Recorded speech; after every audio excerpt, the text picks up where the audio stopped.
Hi there, this is the ILM Level 3 Award in Leadership and Management, and this is a tutorial for developing yourself and others. So this assignment is a very short assignment. 1,500 words are sort of the average, no more than 2,000 words, so absolutely concise in terms of this assignment.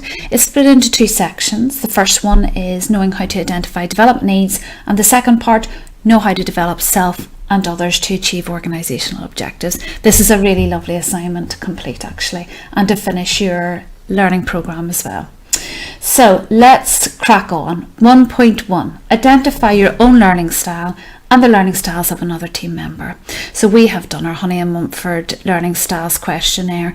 Please use that, put that in your appendix at the back, and also ask your team member to complete one. And then you might have a little bit of discussion around what that means and what that means in terms of your approach with that person. And also a little bit of discussion about yourself. What does that learning style mean for you? How does that benefit you?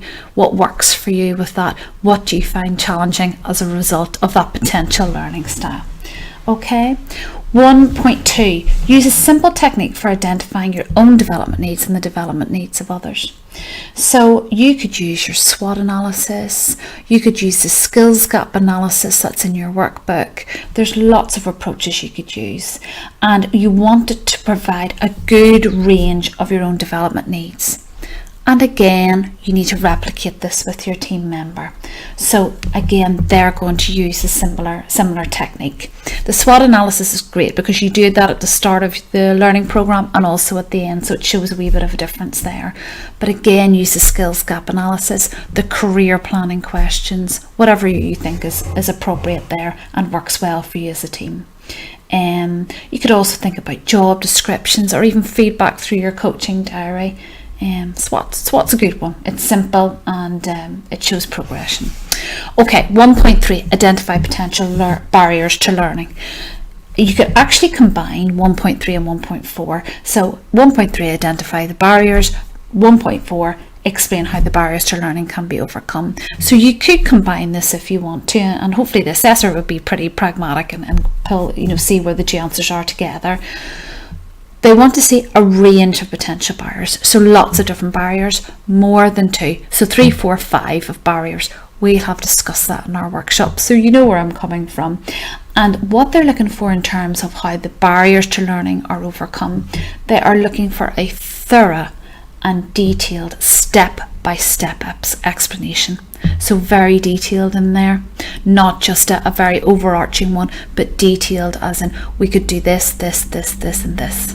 Okay, so time being one. Well, we would create a specific development plan with outcomes. We would have make it a very smart plan, so time bound. We will access different learning methodologies, including online webinars, etc., self-directed learning, journals, projects. So quite thorough in there. That's what they ask for. So give them that. So that's the first part of the assignment, and the second part of the assignment is know how to develop self and others to achieve organisational objectives.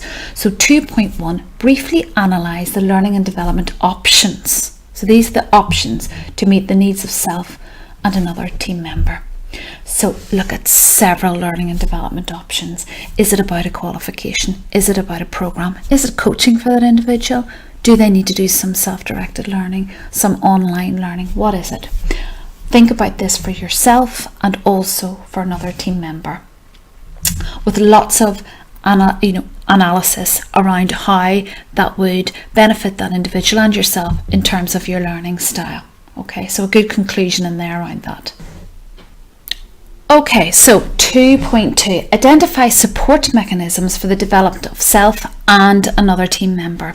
So what ILM are looking for are several support mechanisms. That's what it says in the criteria. So 3, 4, 5 support mechanisms.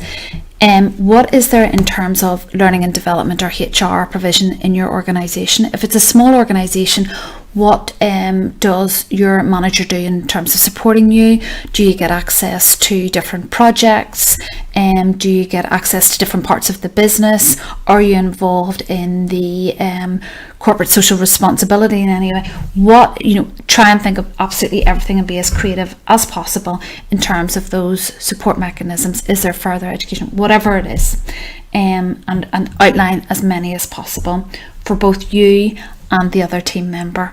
Is there online learning, even YouTube, TED Talks, anything like that where there's access to learning? Another great one is MOOCs, so massive open online courses. So universities put those on, free courses onto the internet, and anybody can access them, and they're great. You could even talk about ILM and the webinars that they provide as well. Okay, so the support mechanisms there. 2.3, prepare a development plan to achieve a learning objective for self or another team member. So the thing is, it says there for self or another team member. I would really love you to put in a great development plan for yourself and another team member. You have those plans, an outline of those in your packs. If you use a different one in your organisation, you absolutely feel free to use that. It's up to you. What ILM are looking for is a thorough and detailed development plan. So what is the issue or the development area? What is the specific action? What are the potential outcomes or successes? When will this take place? What is the methodology for the learning? Etc, etc. So they want timescales, resource implications. So there could be a little bit of a risk or a mitigation against the risk in there. So time, if time is a risk, what is there in terms of planning that out and making sure it's viable for everybody?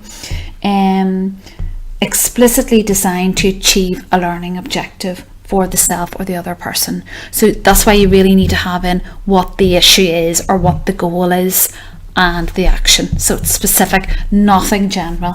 A really good, smart learning plan is great in there.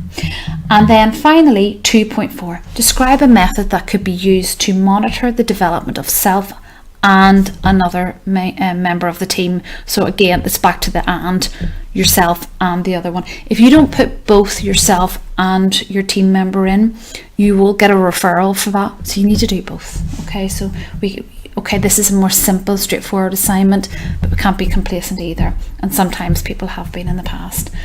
So a thorough and detailed description of a step-by-step method that could be used to monitor the development of self and others. So lovely performance reviews, coaching conversations. Do you have systems in place in your work that you use?